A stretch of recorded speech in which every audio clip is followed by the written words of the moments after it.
तो इंडी ब्लॉक में ये अपनी कुर्सी को लेकर जो लड़ाई चल रही है, इसको लेकर अब रिएक्शंस लगातार आ रहे हैं। रामदास अठावले ने इस पर क्या कहा है वो भी आपको सुनवा रहे हैं। मुझे लगता है कि ममता बनर्जी को मतलब इंडिया आघाड़ी का प्रमुख बनाने की सूचना लालू प्रसाद यादव जी ने दी है और ममता बनर्जी ने खुद ने बताया कि भाई मैं इसका नेतृत्व करने के लिए मैं तैयार हूँ, लेकिन अभी उसके लिए उन्होंने आम सहमति से एक नाम तय करने की आवश्यकता है। और मुझे लगता है कि कोई भी अपोजिशन आघाड़ी का लीडर बने, लेकिन नरेंद्र मोदी जी के नेतृत्व में हमारी इंडिया बहुत बड़ी स्ट्रांग है।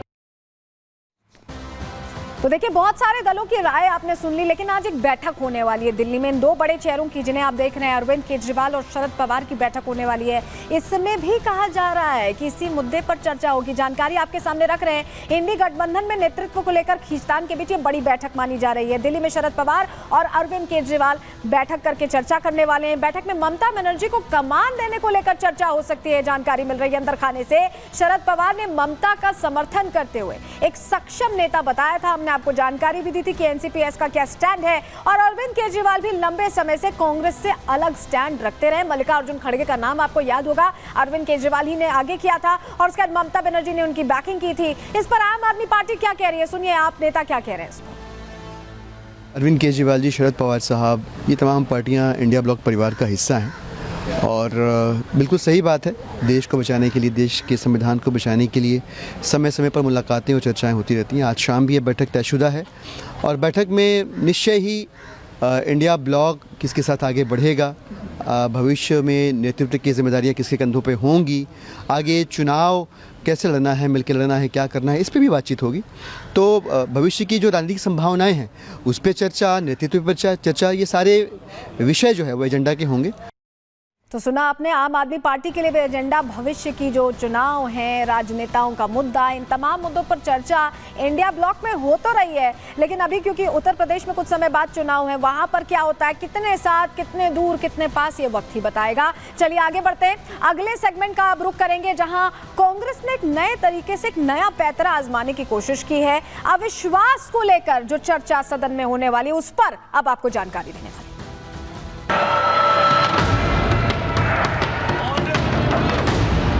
लेकिन मेरा आपसे आग्रह है कि हमें गरिमा रखनी चाहिए। लोकतंत्र में मेरी आवाज दबाई जा रही है, विपक्षी मुझे आवाज उठाने नहीं दे रहे हैं। आज एक बहाना मिल गया कि सरकार को कि ये सदन से भाग जाए। ये खुद शोर मचाते हैं और फिर कहते हैं सदन चलाओ। कितना विरोधाभास है इनके बयानों में। हाँ, हाउस नहीं चल रहा है और सरकार जानबूझ के हाउस को चला नहीं रही है, या फिर इनसे चल ही नहीं रहा है। हमारे पास बिल है, हम चर्चा करना चाहते हैं। ऐसे ही करना है तो हम बिल पारित करते थे। ये जानबूझकर भाजपा सत्ता पक्ष सदन को चलने नहीं दे रही है।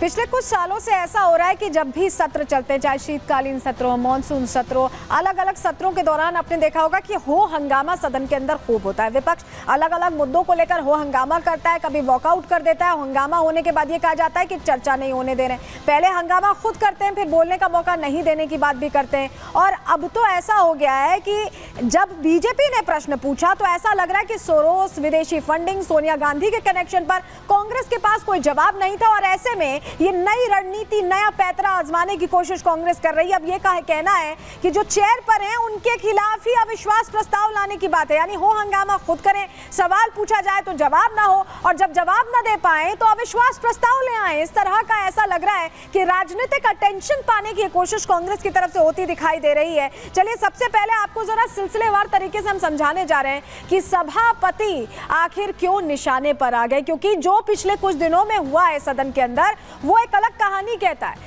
कांग्रेस के पास ऐसा लग रहा है कि सोरोस को लेकर जो सबूत भारतीय जनता पार्टी ने पेश किए, जिस तरह से FDL-AP वेबसाइट पर नाम बकायदा आया और FDL-AP पर कैसे फंडिंग होती थी सोरोस की तरफ से, ये सारा खुलासा हुआ तो कांग्रेस यहाँ मुंह बांधे बैठी रही। जरा आपको 5 तस्वीरें दिखाते हैं। 5 तस्वीरें इसलिए दिखाना जरूरी क्योंकि आप पूरी कहानी समझ पाएंगे कि आखिर उपसभापति के खिलाफ इस तरह से क्यों अविश्वास प्रस्ताव लाने की बात है। पहली तस्वीर जो आप देख रहे हैं, जॉर्ज सोरोस पर हंगामा हुआ, फंडिंग का मामला सामने आया, कांग्रेस का इससे लिंक सामने आया और उसके बाद सवाल पूछे जाने लगे।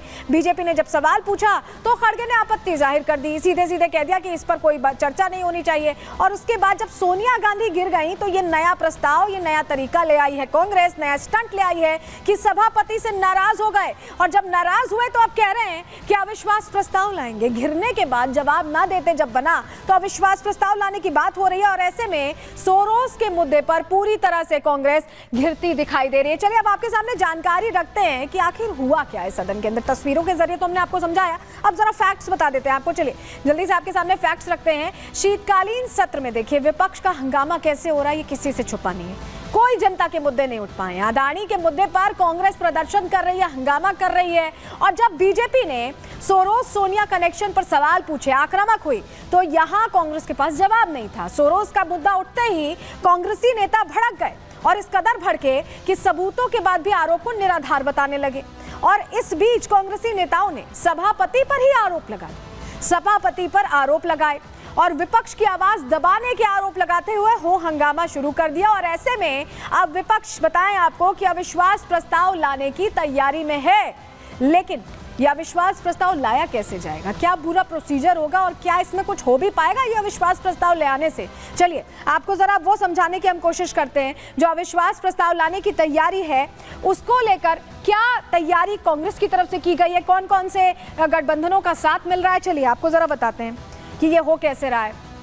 दरअसल कांग्रेस ने सभापति जगदीप धनखड़ का विरोध किया जब हो हंगामा हो रहा था उस दौरान और सभापति के खिलाफ अविश्वास प्रस्ताव लाने की तैयारी की। इंडिया ब्लॉक के नेताओं ने सहमति जाहिर कर दी है इस पर और अविश्वास प्रस्ताव पर बताया जा रहा है 60 से 70 सांसद हैं जिनका हस्ताक्षर हो चुका है। अविश्वास प्रस्ताव पर कांग्रेस, समाजवादी पार्टी और टीएमसी एक साथ दिखाई दे रहे हैं, लेकिन जनता के मुद्दों पर बिल्कुल भी चर्चा नहीं हो रही। सदन के अंदर पहले क्या हो रहा है, जरा आपको 2 तस्वीरें दिखा रहे हैं। तस्वीरें लोकसभा की और राज्यसभा की, जहां पर लोकसभा के अंदर हंगामा हो रहा है, सदन के अंदर भी हो हंगामा हो रहा है, कोई बातचीत जनता के मुद्दों से जुड़ी नहीं हो रही और बाहर भी ऐसा ही हो रहा है। चाहे राज्यसभा हो चाहे लोकसभा, दोनों ही जगह हालात कमोबेश एक जैसे ही दिखाई दे रहे हैं। यानी जनता से जुड़ी चर्चाएं कोई नहीं हो रही, बस यहाँ पर मुद्दा बनाया जा रहा है और मुद्दा बनाकर जब सवाल उनसे पूछने की बारी आई, कांग्रेस से पूछने की बारी आई, तो अविश्वास प्रस्ताव का ये नया फॉर्मूला सामने रख दिया गया। लेकिन क्या ये अविश्वास प्रस्ताव लाने से कुछ होने भी वाला है? क्यों हम ऐसा कह रहे हैं, जरा देखिए, आंकड़े देख लीजिए। लोकसभा के आंकड़े सबसे पहले आपको दिखा रहे हैं। 543 हैं कुल, इसमें से एनडीए के पास कितने हैं, 293 हैं और एनडीए के पास 236 हैं। आप फर्क देख रहे हैं, किसका प्रभुत्व है, आप समझ पा रहे हैं किसका दबदबा है। अब इधर देख लीजिए राज्यसभा के आंकड़े, कुल 231, इसमें इंडिया अलायंस के पास 85 और एनडीए के पास 119। यहाँ पर भी किसका संख्या बल ज्यादा है ये आप समझ गए।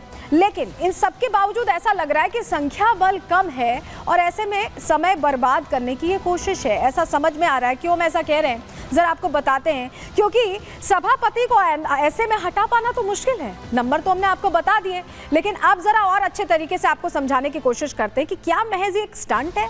चलिए जानकारी आपके सामने रख रहे हैं क्योंकि सभापति को हटाना यहाँ मुश्किल है। आंकड़ों के मुताबिक इंडिया गठबंधन सभापति को हटाना चाहता है, इसके लिए अविश्वास प्रस्ताव भी वो बाकायदा लाने की तैयारी कर रहे हैं।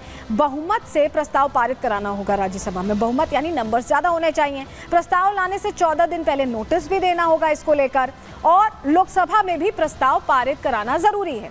लोकसभा में एनडीए के 293 सदस्य मौजूद हैं, हमने आपको दिखाया भी, और इंडिया गठबंधन के पास 236 सदस्य हैं। यहाँ पर किसका संख्या बल ज्यादा है आप समझ रहे हैं। लोकसभा में बहुमत 272 पर है और यहाँ पर भी लोकसभा में भी यहाँ इंडी ब्लॉक पूरी तरह से कमजोर है और यही वजह है लोकसभा में प्रस्ताव पास कराना बहुत मुश्किल है इंडी गठबंधन के लिए।